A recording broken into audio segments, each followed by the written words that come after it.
My name is Eleanor Grant. I'm 73 years old and I've spent the last 15 years of my life raising my son's children.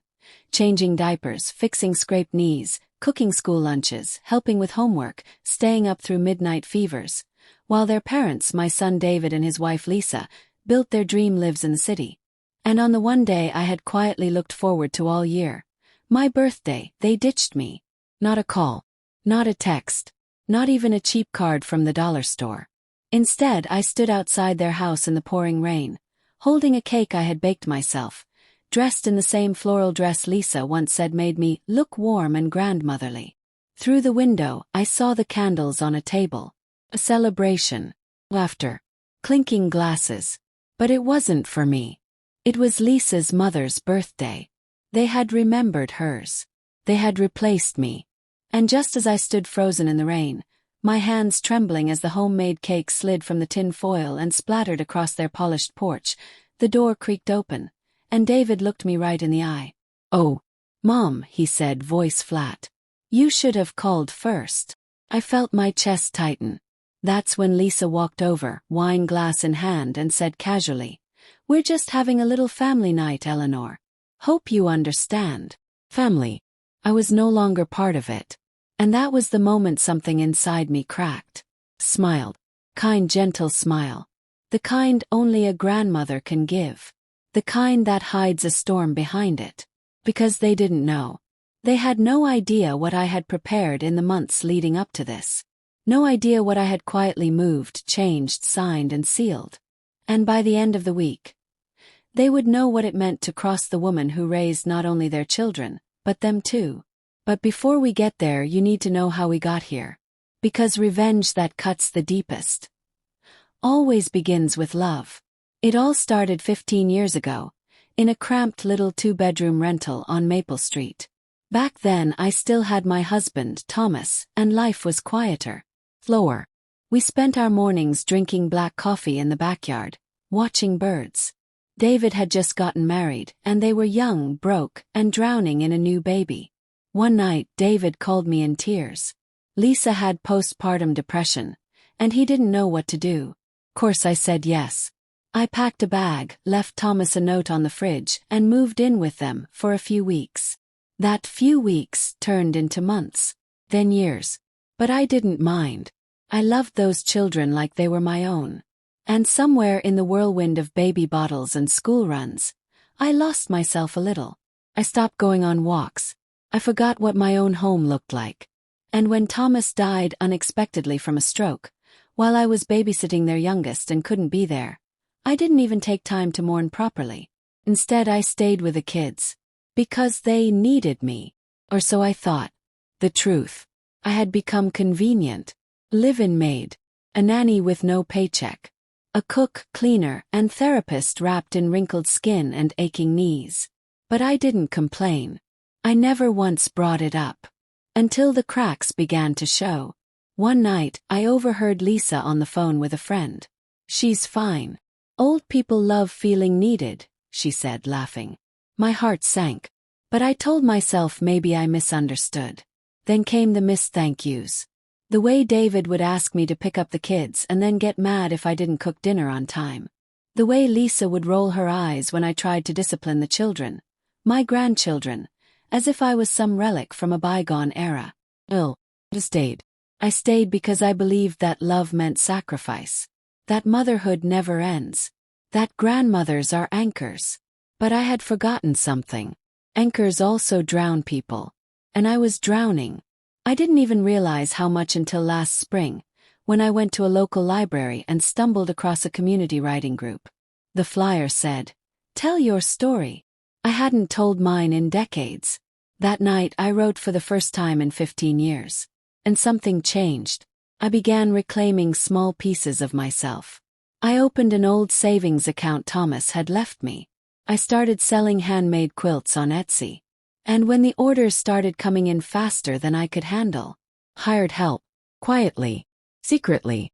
By summer I had my own online store. By fall I had a business license. By winter I had an LLC. But I told no one. I wanted to see if they'd notice. If they'd ask how I was. What I was working on. What made me smile when I stared at my laptop for hours? They never asked.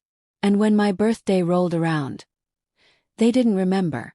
That night, after they shut the door in my face, I walked to my car soaking wet, drove back to the apartment I had been quietly renting under their noses, and opened my email.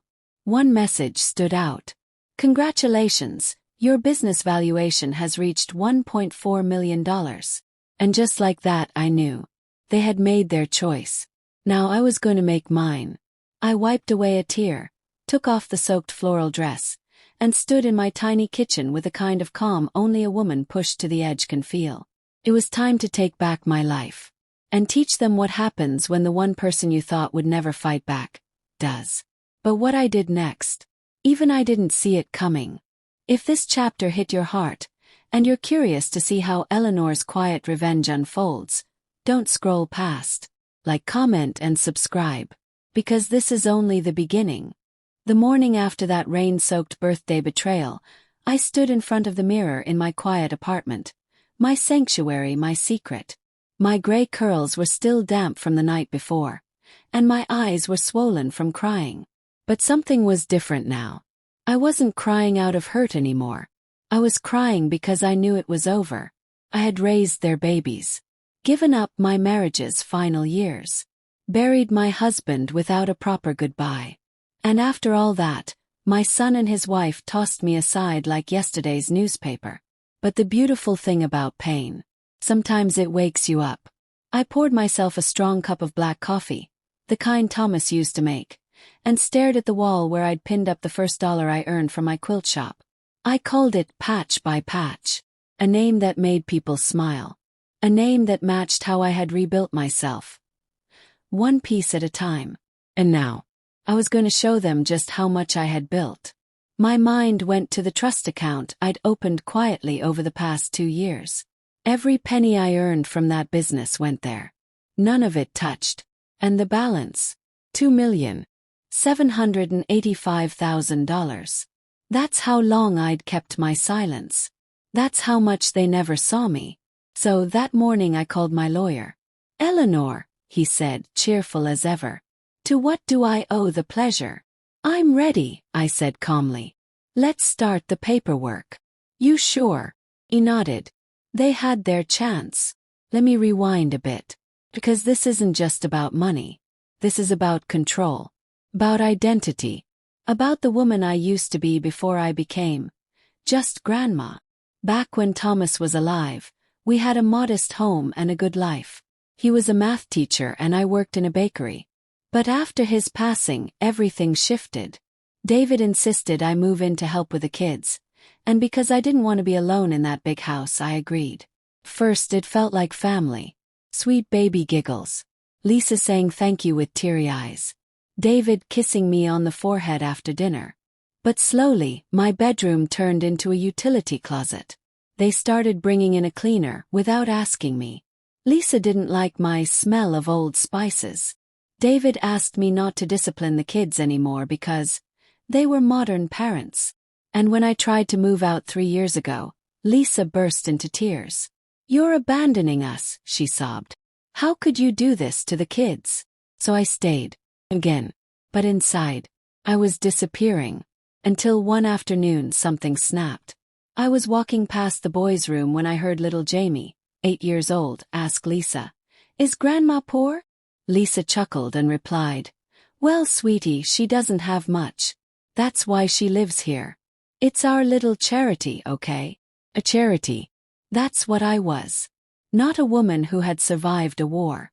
Not the baker who used to make 4-layer wedding cakes by hand. Not the woman who once took a night bus to rescue David from jail after he got in trouble in college. Well, just a burden they endured. That's the night I rented this apartment. And every month since, I spent time here in secret. Quilting. Writing. Crafting. Reclaiming. So when my lawyer asked, "What do you want to do with your estate?" I already had the answer. Revoke David and Lisa as primary beneficiaries. Move the business and assets under the Eleanor Grant Foundation for Women Over 60. Let's support women rebuilding their lives. He whistled. You're serious? I was. And when the papers were ready, I signed with the calmest hand I've ever had. Now it was time to return to that house one last time, not as a maid, not as a second-class grandmother, but as the woman they thought was powerless, and who had everything. I didn't knock. I still had my keys. Lisa opened the door with a disinterested look on her face. "Oh, Eleanor, we're kinda busy today." "Don't worry," I said. "I won't be long." I stepped into the living room where David sat, one leg crossed over the other, scrolling on his phone. "Hi, Mom," he muttered. Cleared my throat. "I just came to say thank you," I began. They both blinked. "For what?" Lisa asked, arms crossed. "For teaching me one of the most important lessons I've ever learned," I said, holding my purse tightly. "That silence can either be surrender or strategy." David looked up. Lisa squinted. "What are you talking about?" I smiled softly. "I'm moving permanently. I'll no longer be helping with the kids. Also, the funds you've been dipping into from the old joint account. It's closed. And the house. It was never in your name. I sold it last week." Dead silence. David stood up. "What the hell are you saying, Mom?" "I'm saying," I continued, "that everything you thought belonged to you didn't. I let you borrow it. And now, I'm taking it back." Lisa's mouth fell open. "You sold the house.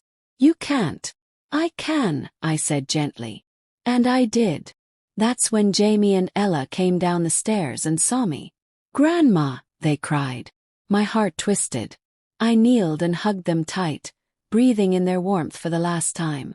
"Grandma loves you so much," I whispered. "But I have to go be me again now." Lisa yanked them back. "Don't confuse the kids." But it was David's next words that nearly made my knees buckle. "Wow, Mom. So this is who you really are." "Well, this is who I've always been.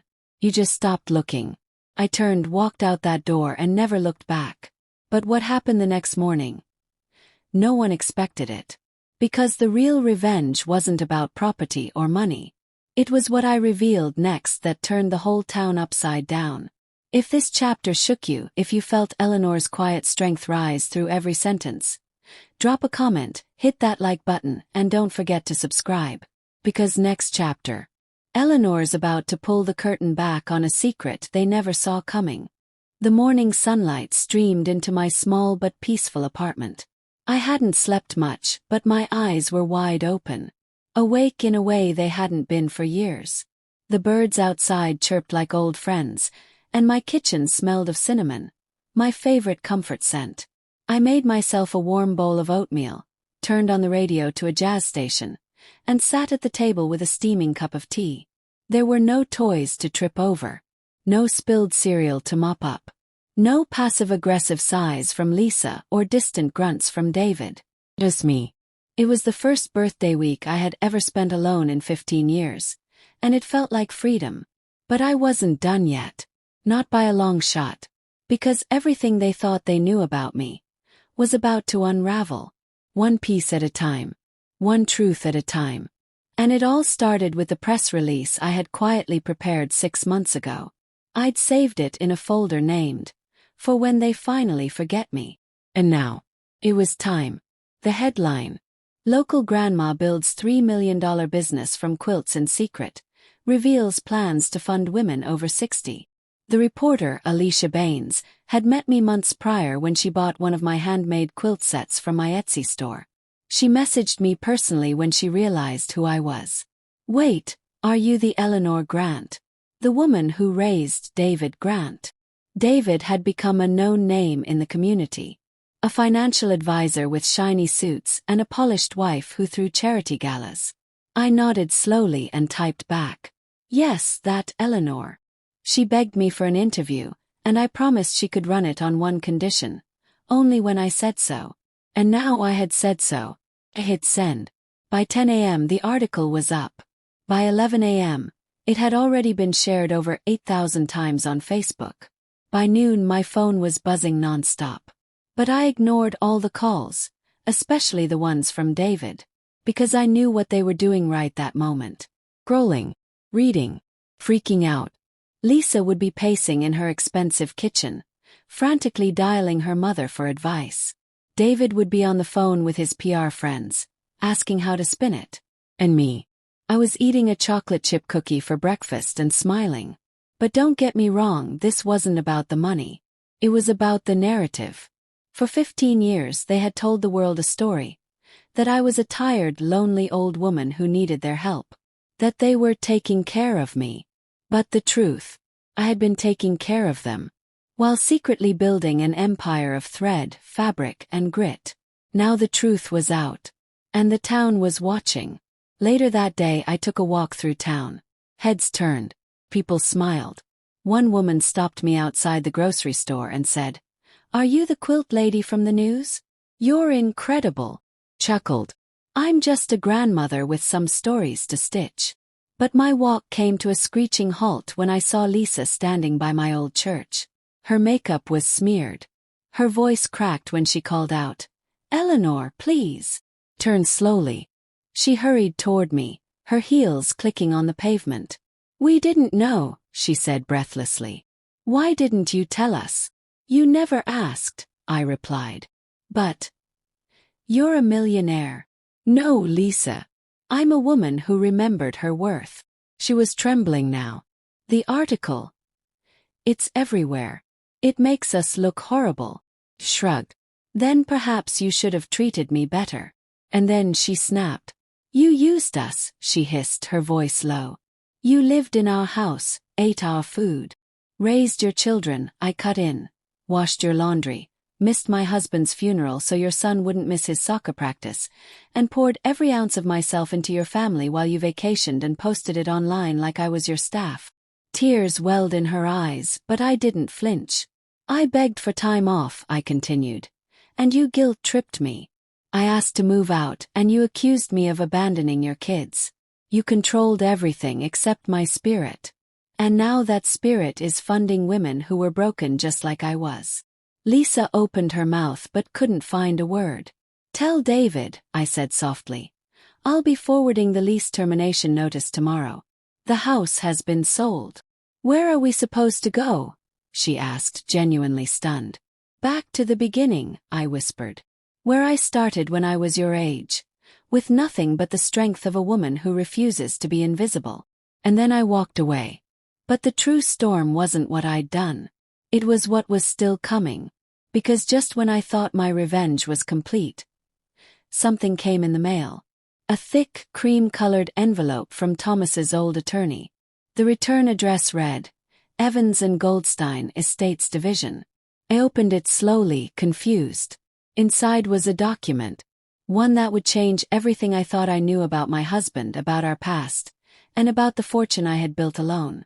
'Cause apparently, I hadn't built it entirely alone. There was a name in the will I didn't recognize. And a hidden account.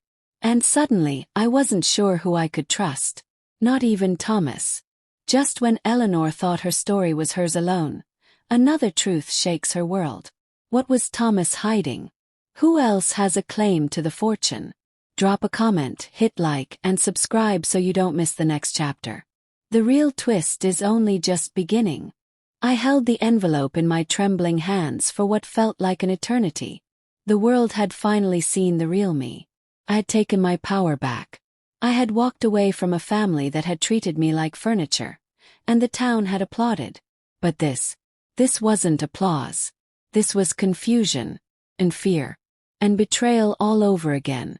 The document inside the envelope was heavy, legal, stamped with raised ink and sealed with the same lawyer's mark from when Thomas and I first wrote our will 30 years ago. I had nearly forgotten that name. Evans and Goldstein. I unfolded the papers slowly, my eyes scanning line after line. At first, it was nothing unusual.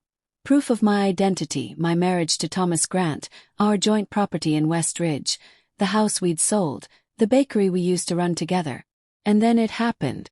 My heart skipped. In the event of Eleanor Marie Grant's business interests being realized beyond the valuation of $1 million, she shall be notified of the dormant joint trust left by Thomas Michael Grant under alias M.G. Lewis, currently held at Hartford Bank. Alias. My hands shook. Why had my husband used another name? What was he hiding? What trust? And then the next line hit me like a hammer. Beneficiary. 1 Eleanor Marie Grant, spouse, and secondary beneficiary. Eliza May Turner. Who the hell was Eliza May Turner? I read it again, thinking maybe my old eyes were playing tricks on me. But there was black ink on cream paper. Another woman. And she had rights to the trust. I stumbled back into the kitchen, dropping into the same chair I'd sat in just hours before, sipping tea and feeling powerful. Now I felt sick. I reached for my phone. Not to call David. Not to call Lisa. But to call Marcus Goldstein, the lawyer. He answered after 2 rings. "Mrs. Grant," he said cheerfully. "I wondered when you might reach out." "Don't play with me, Marcus," I snapped. "Who is Eliza May Turner?" Silence. Then a soft sigh. "She's..." "Well, it's complicated." "Uncomplicate," I said, standing up so fast the chair scraped against the tile. Marcus cleared his throat. "Thomas loved you, Eleanor. Deeply. But years before you met, he had a brief engagement. It ended before you two married. Left. Vanished, really. But he had a child with her." My ears rang. "A what?" "A daughter," he said gently. "Her name is Eliza May Turner." He never found her again, but when he set up the trust, he included her, just in case. I sank back down, speechless. "You mean to tell me that my husband had a secret daughter this whole time?" "I'm sorry, Eleanor. Thomas didn't want to burden you. But he asked that if you ever reached a point of true financial success like you have now, you'd at least try to find her. Or share a piece of what he hoped would be your shared legacy." I couldn't breathe. I thought the betrayal ended with David and Lisa. But the man I had trusted for 5 decades had hidden something like this from me. And why now? Why when I had finally risen from the ashes? I spent the rest of the day sitting on my small porch, my journal open in my lap, but the pages stayed blank. Eliza May Turner. Was she out there? Did she know about us? Did she know about me? Or was she like I had been, forgotten, dismissed, erased from someone's narrative? That night I barely slept. The next morning I drove straight to the Hartford bank with the paperwork clutched in my bag. The banker, a young woman named Meredith, greeted me kindly. "I saw you in the paper," she said. "You're incredible. Your quilts. My mother ordered one." She cried when it came. I nodded stiffly. "I need to access a trust. Under the name M.G. Lewis." Her eyes widened slightly. "Yes, ma'am. One moment." She returned with a file. It was thick. Inside, deposit records, handwritten notes from Thomas, even a faded photograph. It was of a baby girl, swaddled in blue, her hair a patch of soft curls. The back read, "Eliza, if you ever find this, know your father tried." My throat closed up. I left the bank with a single address they had on file from years ago, somewhere out in Charleston. I didn't tell anyone where I was going. Not David. Not Lisa. Not even Marcus. I packed a small bag, left a note for my assistant at Patch by Patch, and drove myself across 3 states, stopping only to refill my tank and gather the courage to face whatever, or whoever, waited on the other side of this hidden thread in my life. By sunset, I was standing in front of a small bookstore nestled between a flower shop and an old theater. The painted sign above the door read, "Turner Pages." I stepped inside. The scent of old paper, ink, and worn wood filled my lungs like a warm blanket. Behind the counter stood a woman who could have easily been mistaken for my younger self. Dark curly hair, soft eyes, and a quiet fire in her expression. I didn't have to ask. He knew. She looked up. "Can I help you?" she asked politely. My voice trembled. "Yes," I said. "I believe I might be your stepmother." Her eyes widened. "What?" "I'm Eleanor Grant.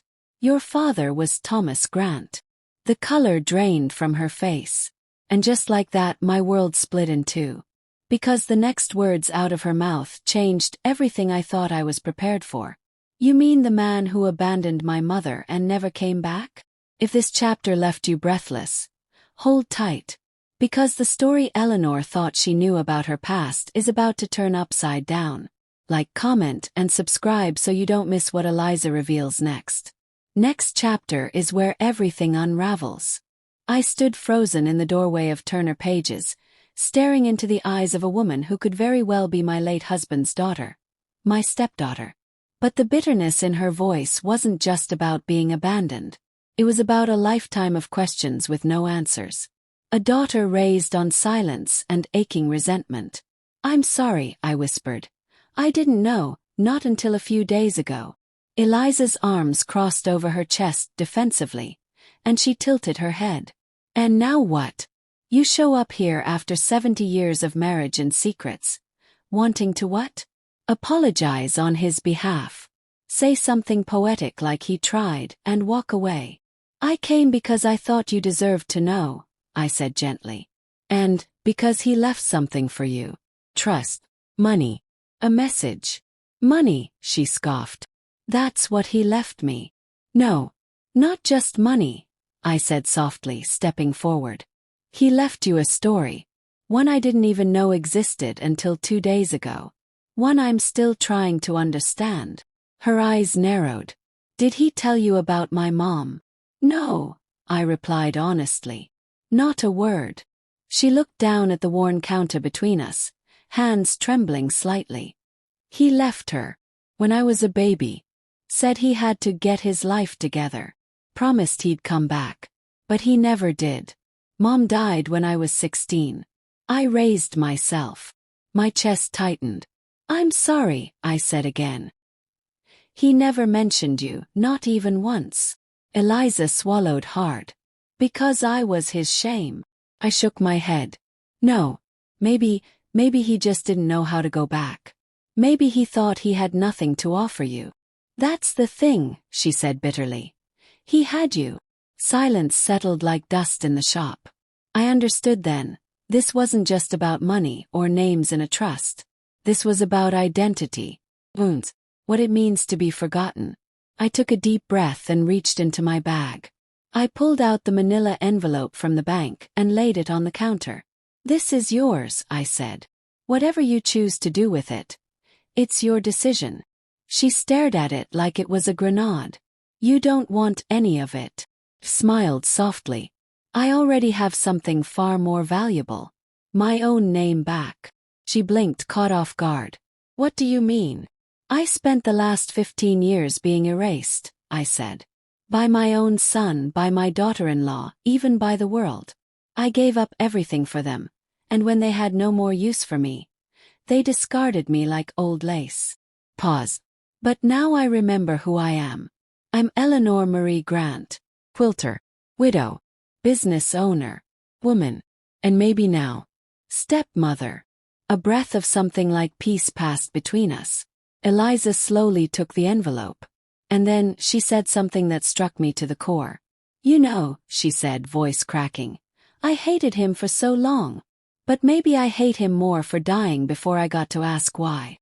My heart broke again. "I wish I had those answers," I whispered.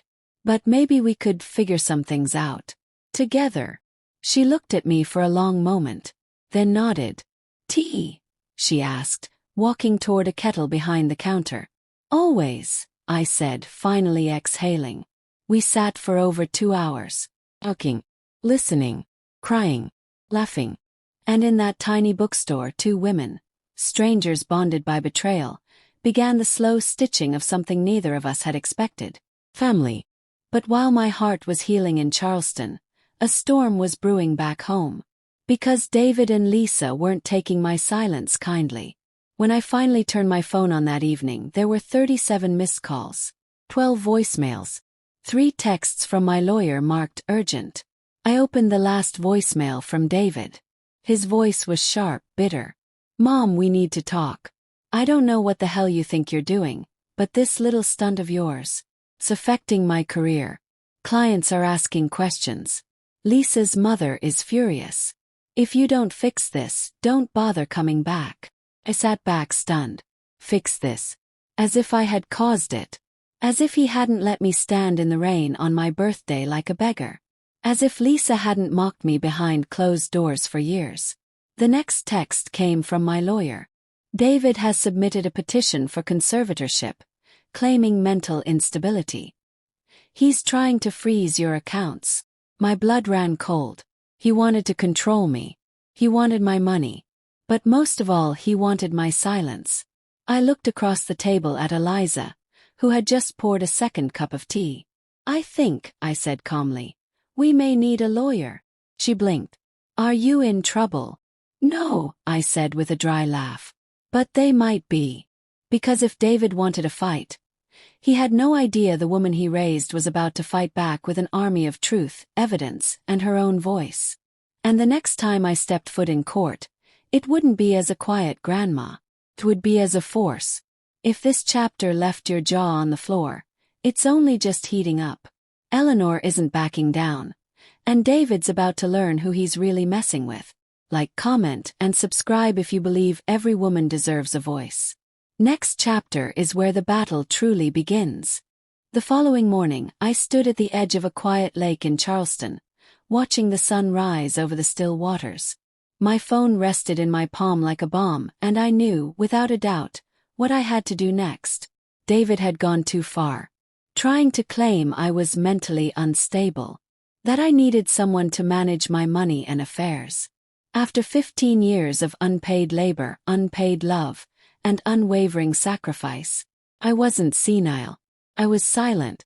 And now that I had broken that silence, he was terrified. But I called my lawyer Marcus first thing. He's filed a conservatorship motion, Marcus confirmed. The hearing is set for 3 weeks from now. I nodded, my voice calm. Then we'll see him there. And Eleanor, he added carefully. He's claiming your recent donations and travels are evidence of erratic behavior. I laughed bitterly. So now being generous and independent is a mental illness. Marcus chuckled softly. Don't worry. I've already filed a response. And I've called in a forensic accountant, a medical psychologist, and a former judge as a character witness. You're not going into this alone. I sighed, relief washing over me. Thank you, Marcus. Really. Thank you for finally standing up, he said. They underestimated you. We won't make the same mistake. I hung up, stared out at the water, and made another decision. I wasn't going to Charleston alone anymore. I was going to bring Eliza with me. That evening we sat side by side in her little bookstore. She had her hair in a head wrap and reading glasses perched on her nose. I've never been to court, she admitted nervously. And this isn't even really my fight. It is now, I said gently. You're in the trust. And if David thinks he's going to erase me again, he's got another thing coming. But having you there. Pause. It would mean everything. Eliza nodded slowly, then reached across the table and squeezed my hand. I'm in. The next few days were a blur of paperwork, affidavits, meetings, and strategy. I returned to my town with quiet determination, and the support of a stepdaughter I never knew I had but already couldn't imagine my life without. And when I walked into that courtroom, dressed in a navy blue suit, my hair pinned up, shoulders back, every person in the room turned, including David and Lisa. Their jaws dropped when they saw Eliza walk in behind me. Lisa leaned over and hissed, "Who is that?" "She's family," I said coldly. "The kind that still knows how to show up." David's lawyer stood smug. "We're here to request a conservatorship over Mrs. Eleanor Grant due to behavior consistent with cognitive decline." The judge, a woman in her 60s, arched a brow. "And what evidence do you have of this decline?" David's lawyer gestured toward me. "She sold her house without notice, donated large sums to strangers, traveled across state lines impulsively, and, most concerning of all, began making public statements without consulting her son and financial advisor, David Grant." Smiled.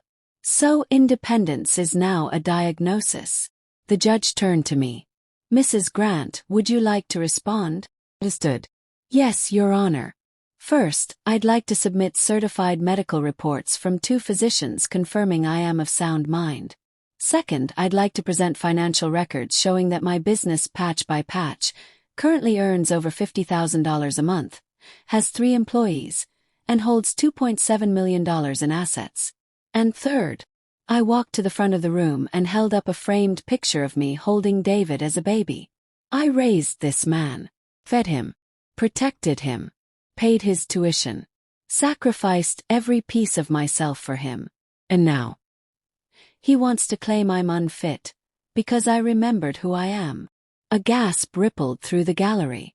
And finally, I said, placing the picture on the bench, I'd like to introduce Eliza May Turner, my husband's daughter, my stepdaughter, and the woman who's been nothing but respectful since we met, despite learning her father abandoned her. The judge turned to David. Is this true? David sputtered. We didn't, she's not. The judge held up her hand. I've heard enough. She turned to me. Mrs. Grant, your independence, achievements, and clarity of thought are not only evident, they're inspiring. This motion is not only denied, but I'm ordering a formal investigation into Mr. Grant's misuse of your previous joint accounts. The gavel struck. Case dismissed. Exhaled. Deeply. Like I'd been holding my breath for 20 years. But outside the courthouse, Lisa wasn't done. She charged toward me red-faced. You humiliated us, she hissed. You ruined David's reputation. No, I said calmly. He did that all by himself. You'll regret this. I already regretted staying silent for so long. But not anymore. Just then a reporter approached us. Mrs. Grant, one question. How does it feel to finally have your voice back? I turned, looked into the camera and said, it feels like freedom. And it's only the beginning. But as we walked away, hand in hand, Eliza leaned over and whispered, there's something I didn't tell you. Stop. What is it? My mother didn't just leave because Thomas abandoned her, she said. She left because she found out something. Something about your bakery. And who really owned the land it was built on. What do you mean? She bit her lip. I think someone forged her signature in a land deal. She used to say it was stolen from her. And I think your husband knew. My stomach dropped. Because if that were true, then everything I believed about the past might have been a lie. Eleanor thought she'd uncovered the deepest betrayal already. But a new twist from Eliza may change everything she knew about Thomas and her own success. Like, comment, and subscribe if you believe truth should never stay buried. Next chapter is going to dig up the past. And not everyone will like what they find. Eliza's words clung to me like smoke. My mother said someone stole the land. She always believed your husband was involved. I stood there, stunned in the glow of the courthouse lights, the world still cheering me for standing up to my son. But now all I could hear was doubt thundering in my ears. Could Thomas have done such a thing? My Thomas. The man who taught kids to balance checkbooks. Who volunteered at church potlucks.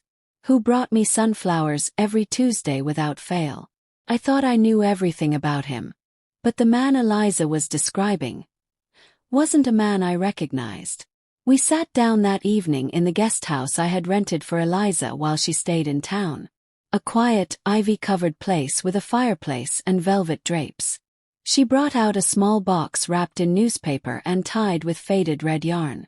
My mom kept this until the day she died, she said softly. She said one day I'd understand. Inside was a collection of documents, some faded, some barely legible. But one stood out, a deed to a property. My jaw dropped when I saw the name printed on it. Margaret Turner. Eliza's mother. The land was in my hometown. On the corner of Spruce and Hollow Lane. Blink. That was the exact location where Thomas and I had opened our bakery 40 years ago. I took a step back, dizzy. No, that can't be. But Eliza gently pushed another page toward me. A second document. A transfer of ownership. Signed months before Thomas and I ever even looked at that lot. And under the signature box was a scribbled name. One that looked suspiciously like Margaret's. But the handwriting was wrong. The flow didn't match the other signatures. And the witness, a name I recognized, Frank Holcomb, Thomas's old best friend. And a notary. My heart cracked. Eliza, if this is real, It is, she said quietly. I had it verified by a real estate lawyer last year. I didn't have enough evidence to fight for the land. But now that you've won your case, now that your name is everywhere, people will listen. I sat down hard on the couch, tears brimming in my eyes. Thomas hadn't just abandoned a child. He may have stolen her mother's future. My future. Her future.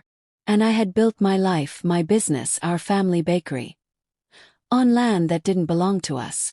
Felt sick. All these years. Had I been part of the betrayal without knowing? That night I couldn't sleep. The documents haunted me. Every memory I had of Thomas seemed to shimmer with doubt. I wanted to scream at him, to demand answers, to ask how he could leave that girl and still look me in the eye every morning. But he was gone.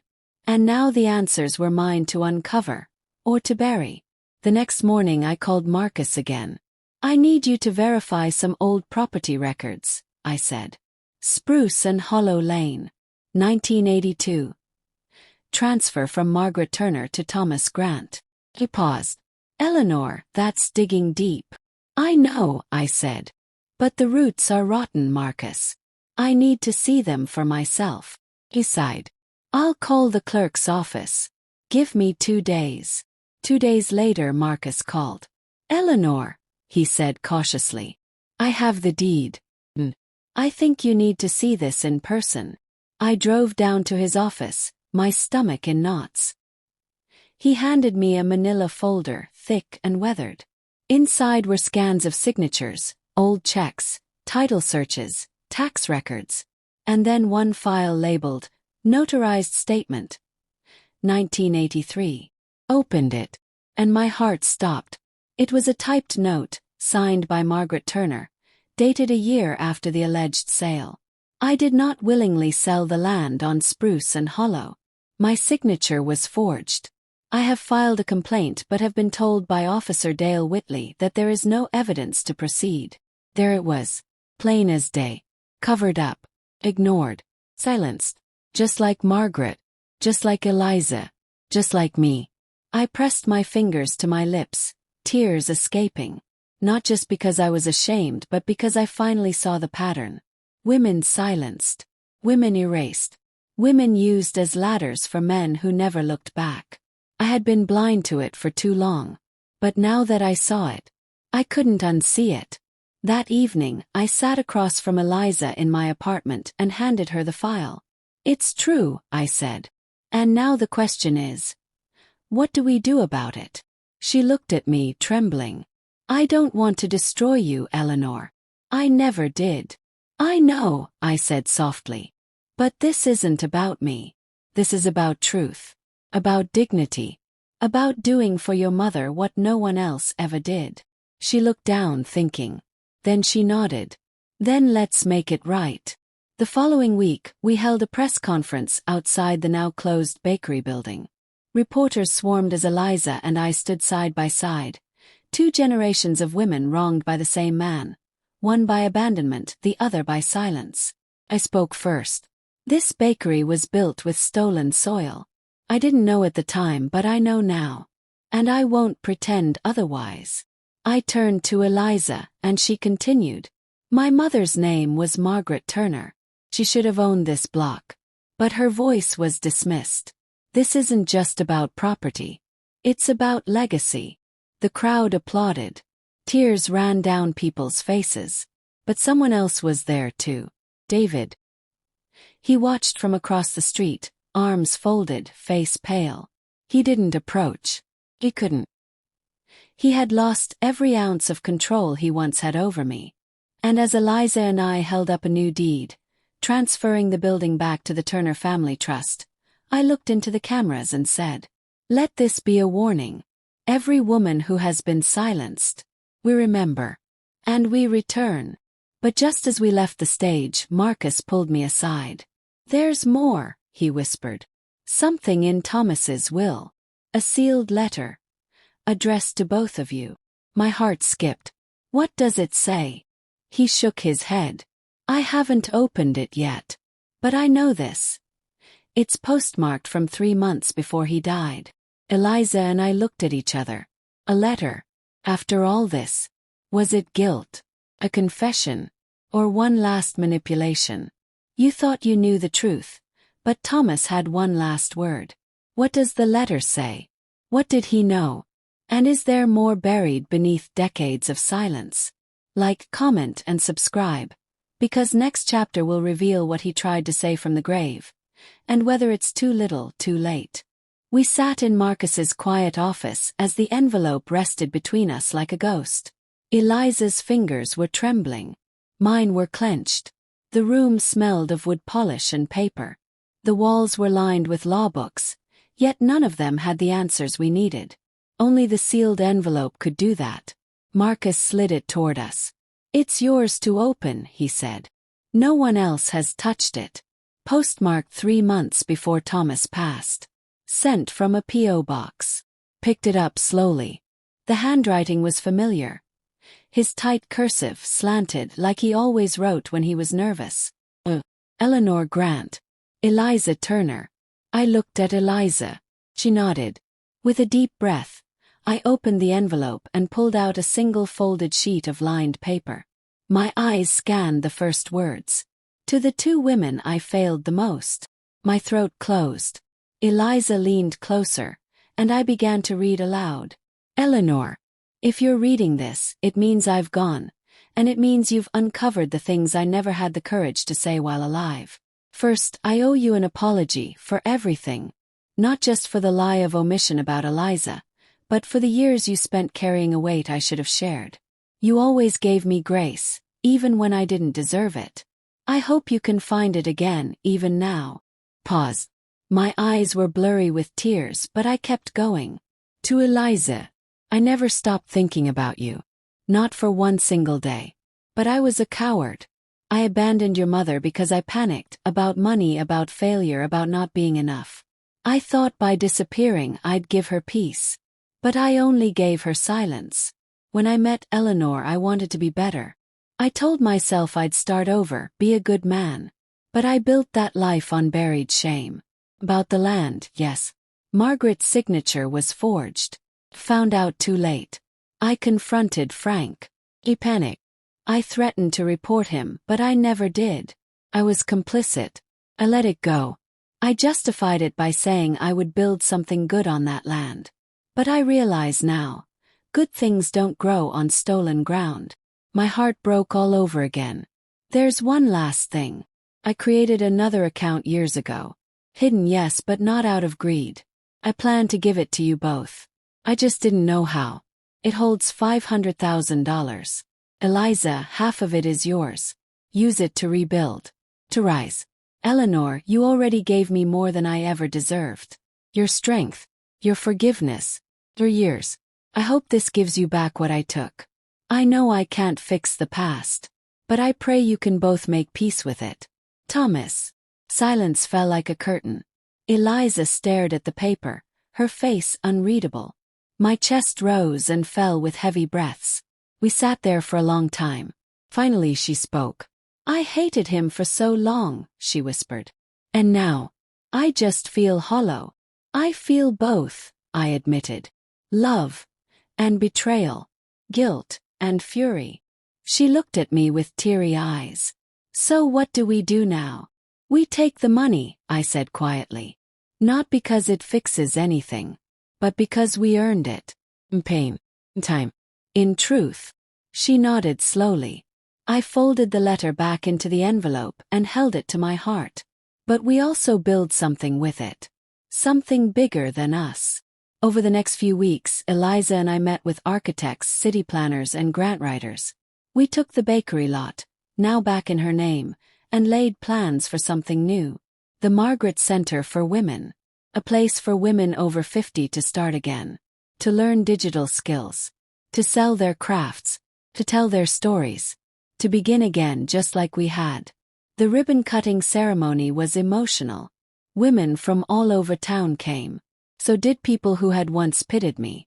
Now they were clapping. Proud. Inspired. Even Lisa showed up. She stood in the back, holding the hands of my grandchildren. Jamie waved at me. I waved back. Maybe one day I'd forgive Lisa. Maybe not. But I'd never again let her rewrite who I was. As for David, he never showed. But a week later I got a letter in the mail. His handwriting. Mom. I don't expect forgiveness. I was wrong. About everything. I didn't realize how much you carried. How blind I was. How much I took. I won't ask for money. I won't ask for anything. But if you'll let me visit the center one day. I'd like to listen. Maybe help. I folded the letter quietly. And for once I didn't feel rage. Felt release. Not for him. But for me. Because for the first time in my life, I wasn't just a mother.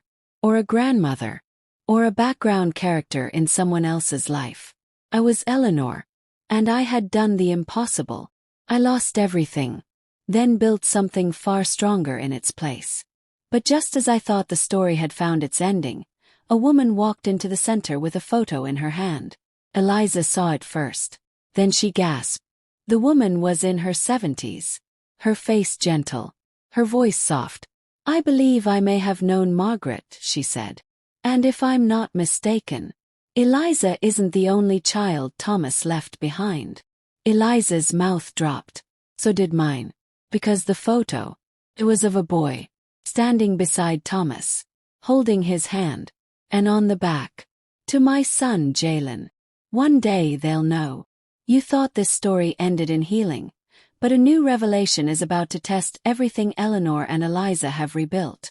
Like, comment, and subscribe, because next chapter takes us deeper into the secrets Thomas left behind. And this time there may be more family than anyone imagined. The photograph felt like a thunderclap. Eliza and I sat frozen as the woman gently placed it on the table at the Margaret Center. The image was faded, sepia-toned, bent at the corners, but unmistakable. Thomas stood there, arms around a young boy, maybe 5 or 6, smiling in a way that now felt layered, deceptive. The boy had the same eyes as Eliza. Mine. Eliza's hand trembled as she flipped the photo. The writing was unmistakably Thomas's. To my son Jalen. One day they'll know. The elderly woman, who introduced herself as Sister Miriam from the local church, clasped her hands quietly. He used to bring the boy to Sunday school here. Said he wasn't married to the boy's mother, but he wanted to be involved. My mouth went dry. I stared at the name again. Jalen. I whispered it aloud like a confession. Another child. Eliza was pale, her voice brittle. Did he ever tell you where the boy went? Sister Miriam shook her head.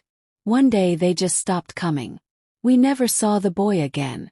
But Thomas returned a few times. Always left a donation. Quietly. I never pressed. He seemed burdened. Burden. That word sat on my chest like a rock. How many secrets had Thomas carried? And how many had he forced us to carry now? After Sister Miriam left, Eliza and I sat in silence. The center buzzed around us. Women laughing, typing, embroidering, but we were adrift in our own storm. Eliza broke the silence first. I don't know if I can do this again. I looked at her. You don't have to. But I do, she whispered. Because if Jalen's out there, then he deserves the truth. Just like I did. Her eyes welled with tears. But what if he doesn't want to be found? What if he hates the name Grant? What if we're reopening a wound that never closed? I took her hand. Then we let him decide. But we owe him the door. She nodded. That evening we launched a private search. Marcus reached out to the church archives. I posted a discreet message on a genealogy board. We contacted every social worker in the region from that era. For 2 weeks, nothing. And then, just as I started to think we were chasing ghosts, a man walked into the Margaret Center. Quiet. Dark brown coat. Hat pulled low. He walked straight to the front desk, lifted his sunglasses, and looked Eliza dead in the eye. I saw the post, he said. My name is Jalen. Her knees buckled. I rushed forward and grabbed her arm, holding her steady as he stepped forward, carefully pulling the same photograph from his pocket. I've carried this my whole life, he said. I never knew who the other people were. Until now. He looked at me, his eyes scanning my face, searching for something. Answers, maybe. Warmth. Recognition. I knew the man was named Thomas. I was told he died. That he left me money in a letter. I never wanted to claim it. But then I saw the news stories. And I had to come.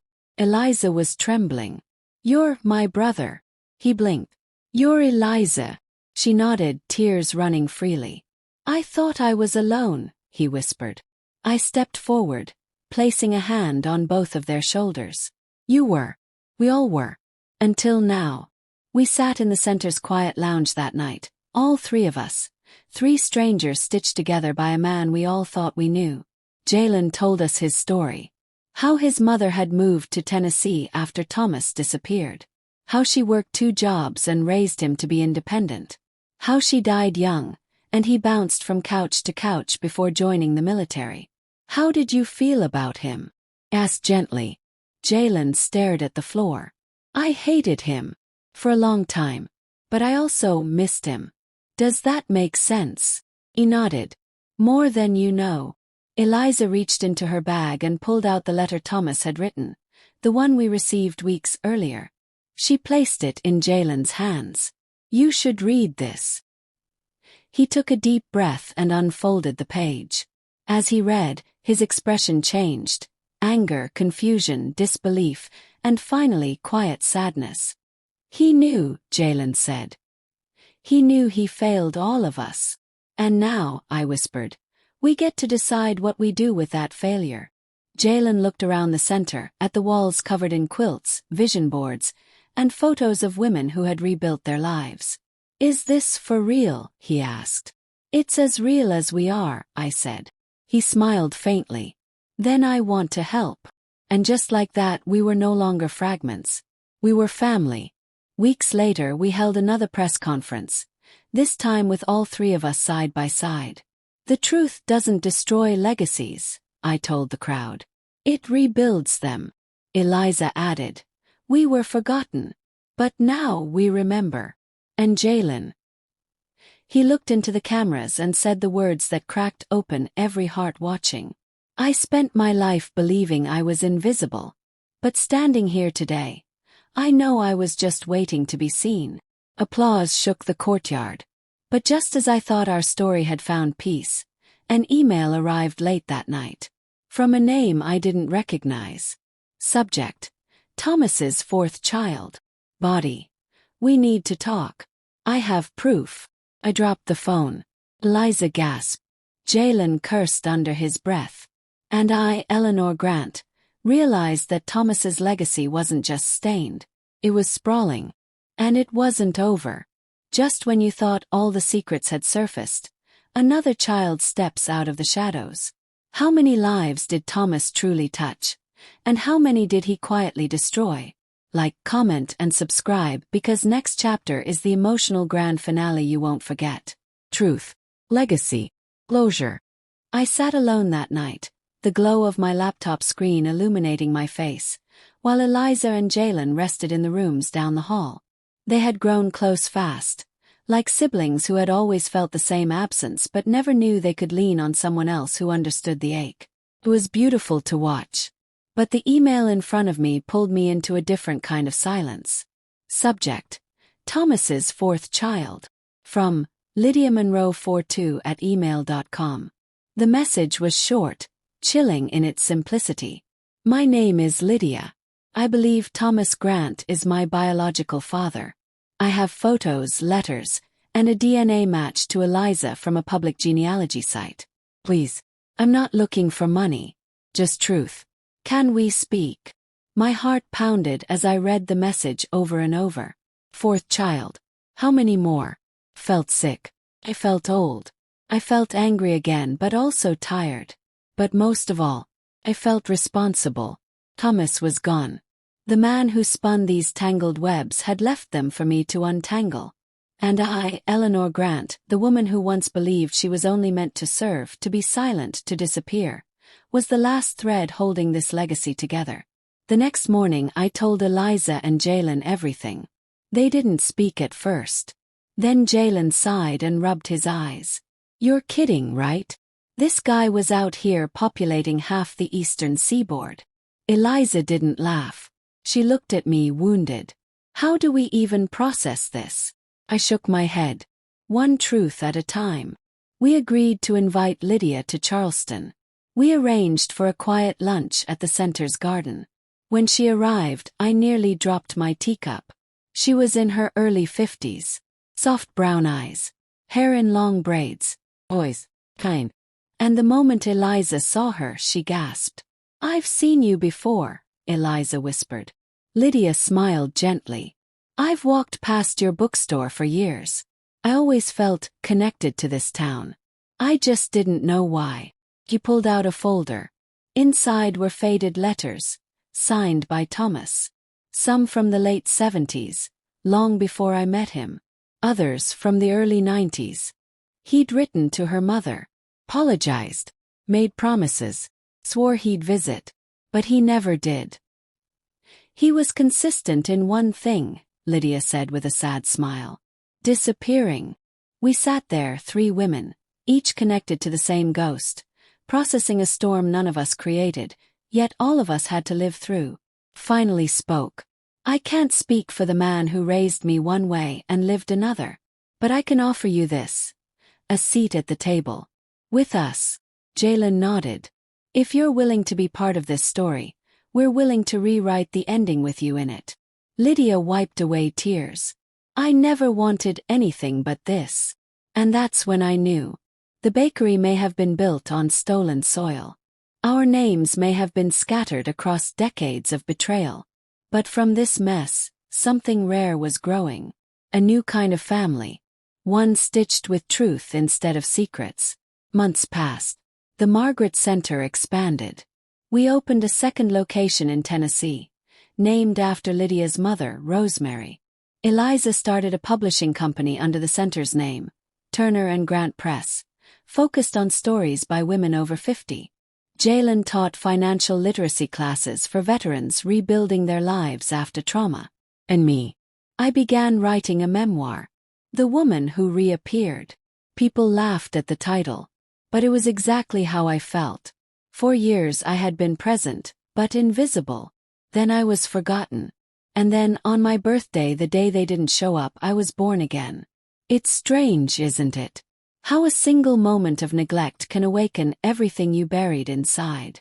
How a woman you loved and raised can feed you with cruelty, and somehow you find the strength to forgive.